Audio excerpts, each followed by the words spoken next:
আসসালামু আলাইকুম গাইস। এই যে আমার হাতে যে বইটি দেখছেন, আদর্শ মুমিনের গুণাবলী, মুফতি মোহাম্মদ তাকি উসমানী। এই বইটি আমি আমার মাদ্রাসা থেকে দ্বিতীয় স্থান অর্জন করে পেয়েছি। তো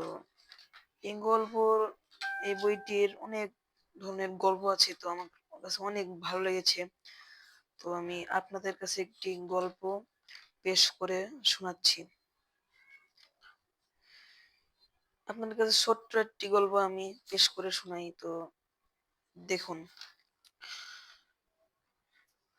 আমানতের অর্থ।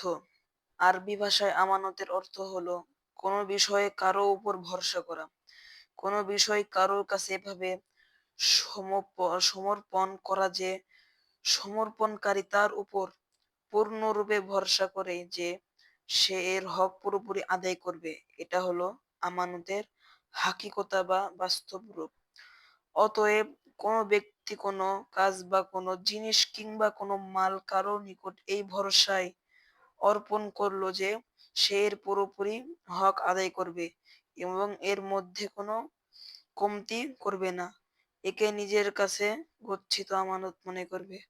আমানতের এই বাস্তব রূপকে যখন সামনে রাখা হবে, তখন অসংখ্য বিষয় আমানতের অন্তর্ভুক্ত হয়ে যাবে। তো তার পরের গল্প হচ্ছে আলমে আলাস্তুর স্বীকৃতি। আল্লাহ তাআলা আলমে আলাস্তুকে সকল মানুষ থেকে এই অঙ্গীকার নিয়েছেন যে আমি কি তোমাদের প্রতিপালক নই, তোমরা কি আমার অনুগত করবে না? সমস্ত মানুষ যখন স্বীকৃত দিয়েছিল এবং ওয়াদা করেছিল, অবশ্যই আপনি আমাদের প্রতিপালক, আমরা অবশ্যই আপনার অনুগত করব। এই অঙ্গীকার কোরআনে কারিমের সূরা আহজাবে আমানত হিসেবে উল্লেখ করা হয়েছে।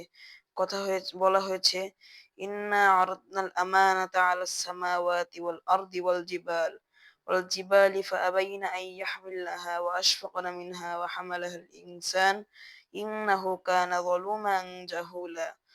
অর্থাৎ আমি মুমিনের কাছে আমানত পেশ করেছি এবং তাকে জিজ্ঞেস করেছি, তুমি কি এই আমানতের বোঝা উঠাবে? সে আমানতের এ বোঝা উঠাতে অস্বীকার করলো। এরপর আসমানের সামনে তা পেশ করা হয়েছে, সে এই বোঝা উঠাতে অস্বীকার করেছে। এরপর পাহাড়ের সামনে তা পেশ করা হয়েছে, সেও অস্বীকার করেছে এবং সকলেই এই আমানতের বোঝা বহন করতে ভয় পেয়ে অস্বীকৃতি জানিয়েছেন।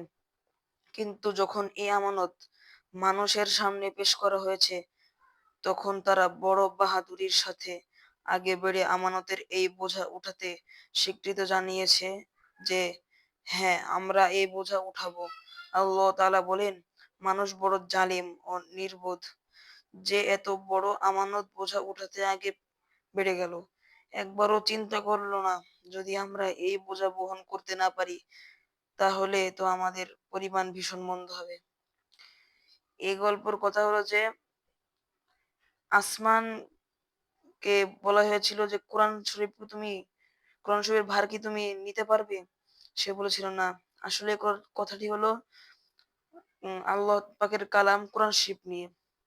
তো আমরা যারা আমানতের খেয়ানত করি, আমরা সবাই সব দিক খেয়াল রেখে চলবো, যেন কোনো জিনিস হয় যদি আমাদের কাছ থেকে আমানতের খেয়ানত না হয়। তো আজকের এই ভিডিওতে আমি এখানেই শেষ করছি। আসসালামু আলাইকুম।